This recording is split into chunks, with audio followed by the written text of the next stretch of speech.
I'd like to give credit to the producers, kay Ma'am Rosel at saka kay Sir Keith, kasi para silang may sariling film fest sa dami ng mga artista nila. And knowing kung gaano kahirap ang industriya ngayon, yung nabigyan nila ng trabaho, this film festival, sobrang nakakatuwa na talagang itinutuloy nila yung legacy ni Mother Lily. I love you, Miss Janice, for the question. Ayan, EJ, natuwa ka na ba sa question? Of course. Tapos ako for a time. Shut up. Pero ito na, yun. Thank you, Ma'am Rosel and Sir Keith. Ayan. Yung cast, I'd like to ask Miss Manilyn, Richard, and Carla, since sila yung mga experience na talaga sa industriya. Rooting from the title, gusto ko lang malaman kung kanino kayo mas takot.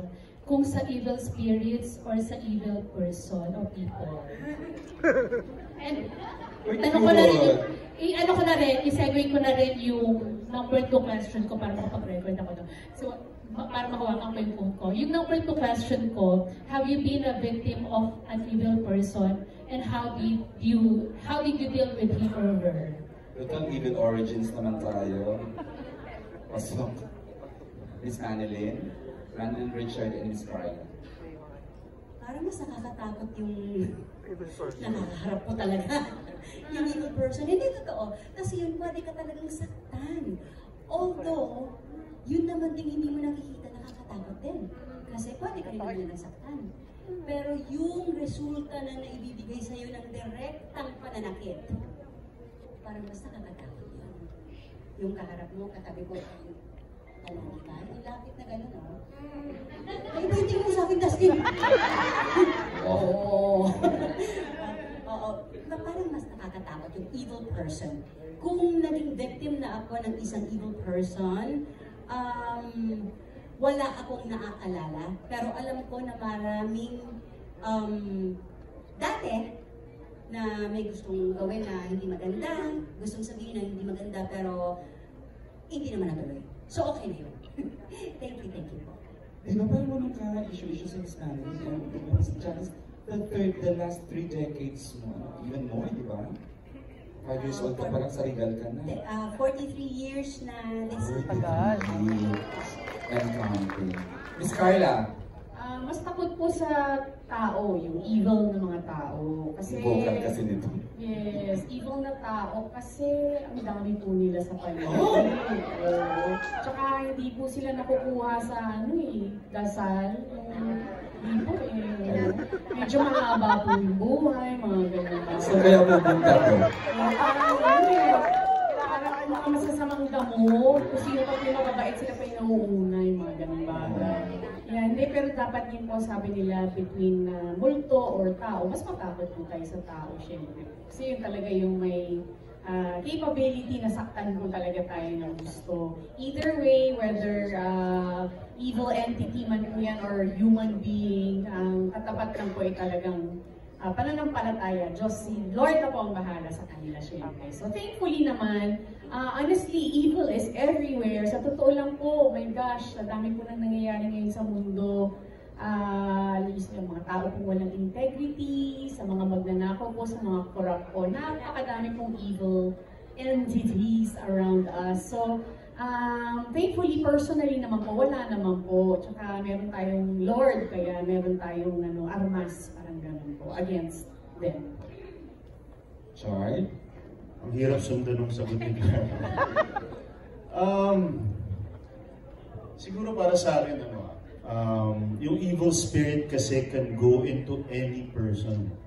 Diba? Pag weak yung person na yun, the evil spirit can go inside that person. So nakakatakot yung evil spirit kasi it can touch many people, and certain people can touch other humans in a big way, diba? Just like what's happening right now in front of our eyes. Diba? Na, yun nga, gaya ng sabi ni Miss Carla na evil is everywhere, you know. But the real battle is how do we eliminate the evil spirits in those people, diba? Let's just pray for them, and siguro pag nakulong na sila, ma-realize nila at makakapagdasal-dasal sila.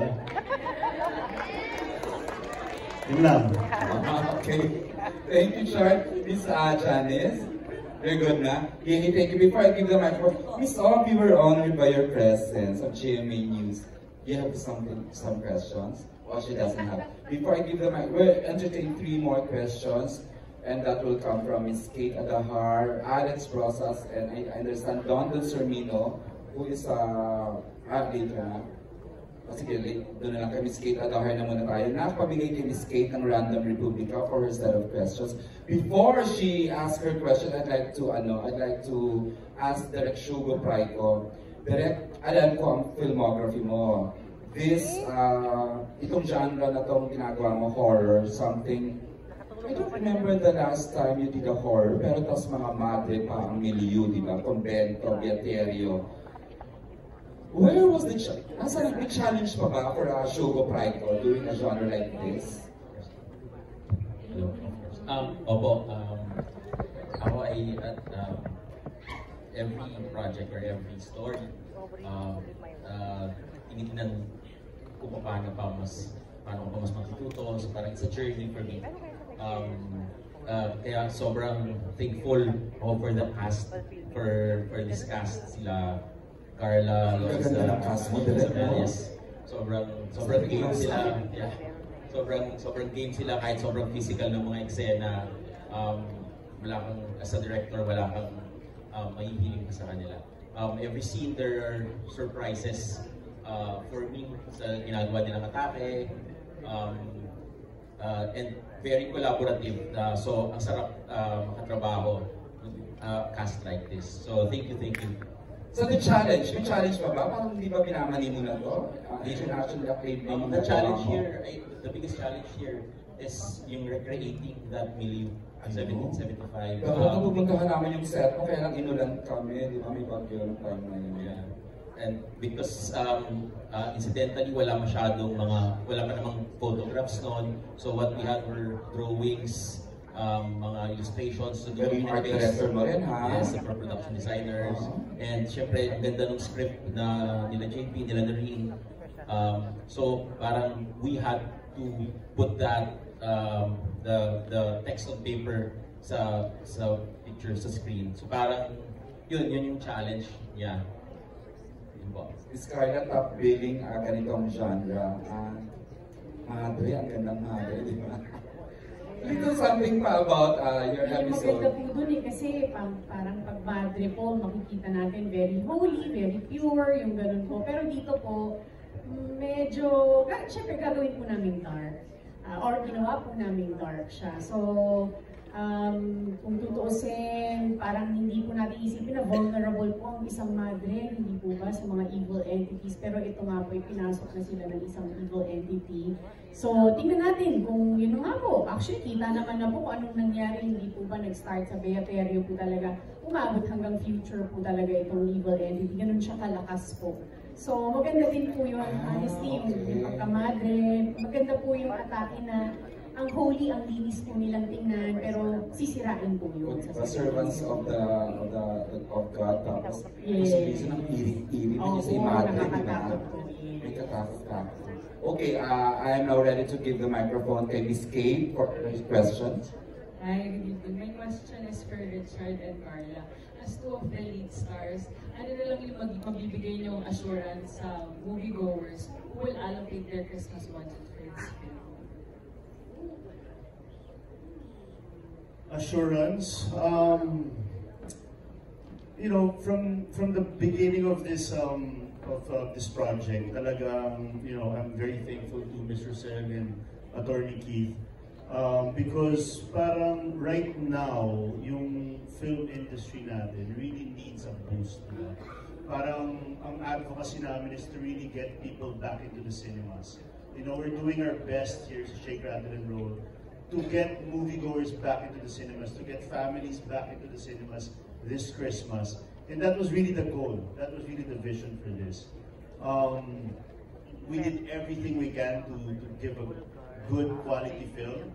And for this film, I think yung moviegoers natin, sulit yung babayad nila. It's like they're watching 3 films in one. And then star-studded pa, look at all the cast members here. At hindi po ito lahat. Kulang pa po ito. Dapat po mag-extend ng isa pang entablado doon. Pero yes, I think sulit po ang magiging budget ng moviegoers natin sa Shake, Rattle and Roll. It's the only horror film ngayong Christmas. I think we can bring the entire family, you know. I think there's something for each member of the family dito sa Shake, Rattle and Roll. So, yeah, let's hope for the best, and let's hope for the best for the entire Metro Manila Film Festival. I hope it becomes a successful year for film, and you know, I'm rooting for all the films this Christmas. Yeah, and welcome back again sa big screen, Shard. Okay, gusto ko pa sana talaga mag-entertain ng questions kahit ako, ang dami kong gusto tanongin, especially those in the back. But we only have limited time. We will entertain questions from Dondon Sormino and Alex Rosas. But before Alex is Dondon Sormino, who was dear friend of the Gutierrez family. Oh. Ayun, Mike, sa harap mo. Sorry naman. Ayan, of course. And ito parang nakakatuwa kasi parang tribute na ito for Manilyn Reyes, since siya nga ang parang sa lahat ng cast talaga, siya yung pinakauna sa lahat. So 1990 ba ang Shake, Rattle and Roll 2? Yung 2, wala 87, 88. Parang nakalagay sa IMDb. 39 years. Anyways, paano na lang yung experience before sa experience ngayon? Ano yung difference ng pag-shoot ngayon sa pag-shoot noon? Oo nga, alam mo, nakakatuwa kasi bata pati mga direktor namin. Ngayon? Oo, yung grupo, kumbaga, oo. Well, of course, walang masyadong difference kasi alam mo naman na may camera pa rin, may mga ilaw pa rin. Pero, dun sa pagdating sa mga eksena na, noon kasi hindi mo napapanood, wala ka pang monitor. Okay. Oo. So, kung ano lang yung pag nag-grind kayo, kung ano yung laman nun, nasa isip mo, ganun kaya lalabas yun. Pero ngayon kasi, you have your monitors already, and you can see more or less kung paano siyang lalabas sa screen. Tapos, noon, with Tito Peke at Tito Lore, ang experience ko, kapag gumagawa kami ng eksena na lalo kapag hinahabol ako, or gano'n, may music na pinatutugtog. Ngayon, nalaman ko na meron pala talaga na. No? Meron silang akmang music for that scene. So, meron difference and wala. Parang gano'n. Kasi same pa rin naman. Although, syempre ngayon, marami na tayong kagamitan. Marami na tayong equipment na bago. Kumbaga, kinakwento ko nga sa kanila na hindi lang nagbago pati actually is pag-step ko. Ito talaga medyo iba yung na-feel ko. Nung nag-step ako dun sa set natin, the first time. Sinabi na sa akin, hi, Miss Annalyn, gusto niyo magtinan yung set? So, okay, sabi ko, pagpasok ko, konting kwento lang doon.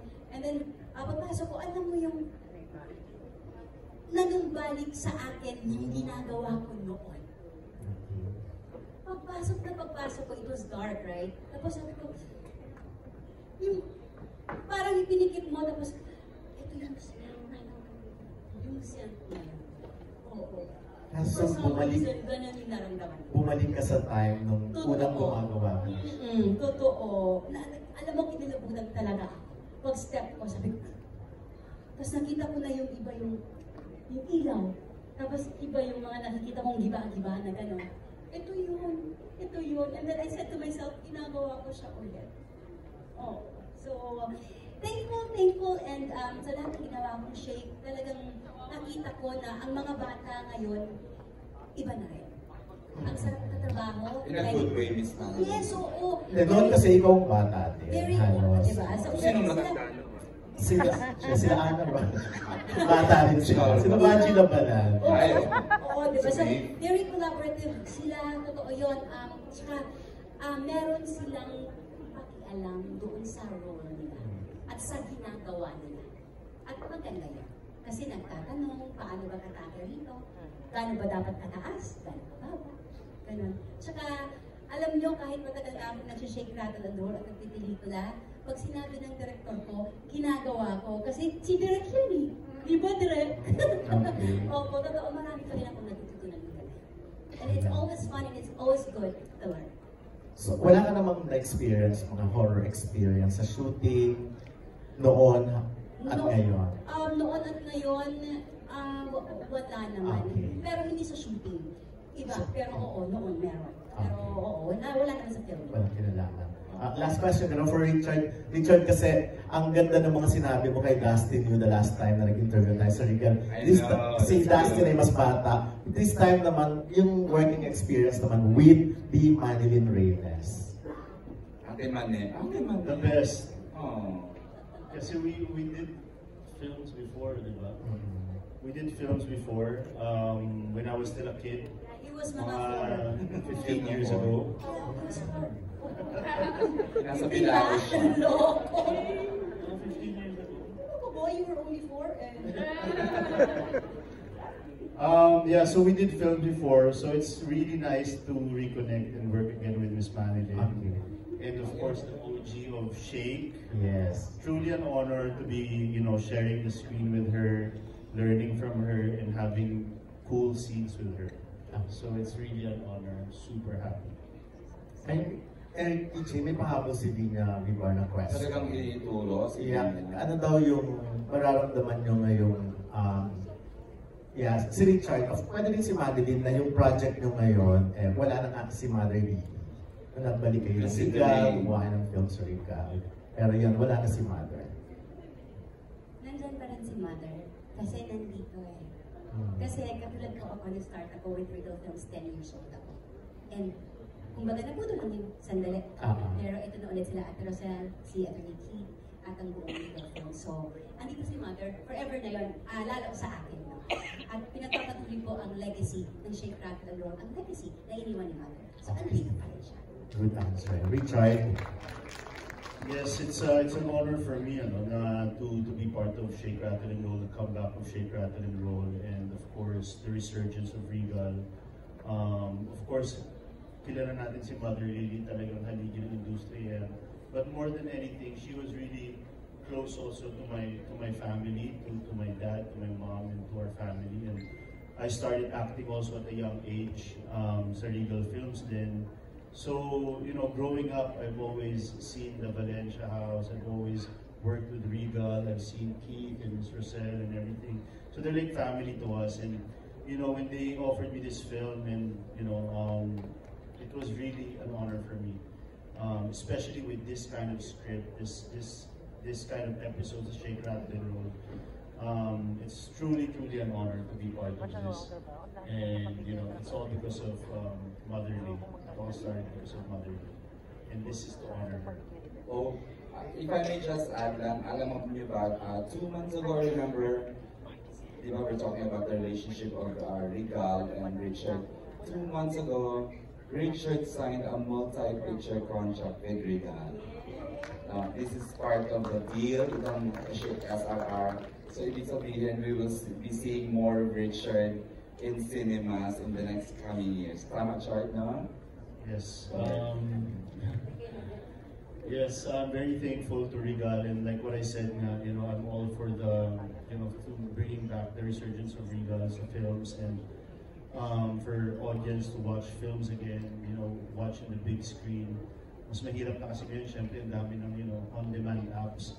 Pero iba pa rin yung experience na papasok ka sa sinihan, manunod ka kasama mga kaibigan mo, kasama mga mahal mo sa buhay.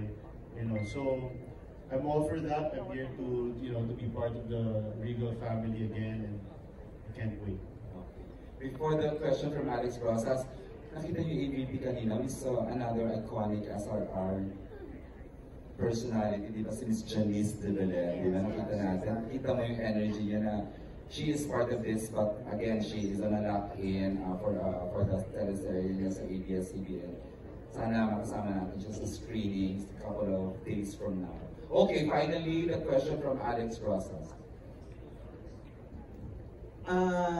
For Richard and Carla, which is the lesser evil, the malfunctioning idiots that this government has mass-produced, or the conscienceless, corrupt politicians who steal by the millions or by the billions? Tapos na po na Miss Universe kanina. Parang bagay yung question for me. But I love the adjectives. We're from politics, Sana. Yes. Do you have other questions in mind? Puro na. Okay, sige. Who is comfortable asking that question? Who is comfortable answering the questions? Although parang nag-statement na rin naman karamihan sa inyo halos. I think si Miss... Si Dylan. Siya, tinuro ko si Dylan sa isang political question. Sino? Who? Okay. Meron ba? Sas! Good girl, Sasa! Good girl siya kayo. Good girl. Ayan, si Carcel Pay. Ano yung tanong? Hello po, yes po, ano po yung tanong? I'm not in the habit of repeating my question, but for you, I will repeat. Well, thank you so much. That's an honor. Yes. Your Honor, the question is, which is the lesser evil? The onslaught of malfunctioning idiots, Language! or the conscienceless, corrupt politicians who steal by the millions or by the billions? I think the second one. Which is?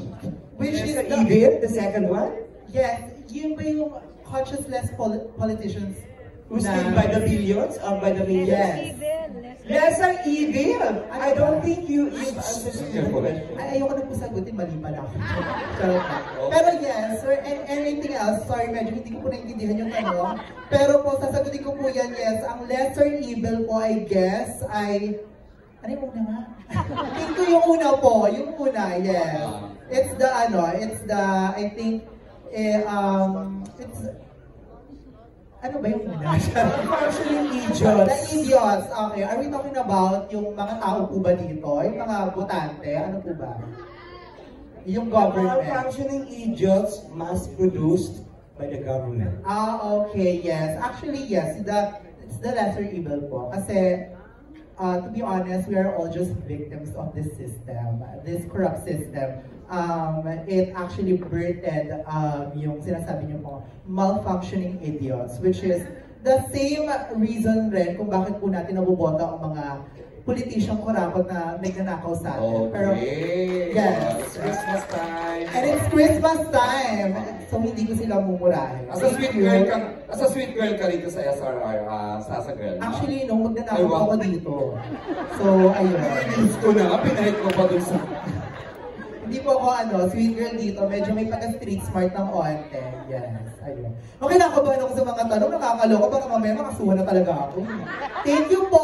Merry Christmas. Okay. Thank you. And with the last Thank you question so from much. Alex, we'd like to thank everyone for coming today. But before...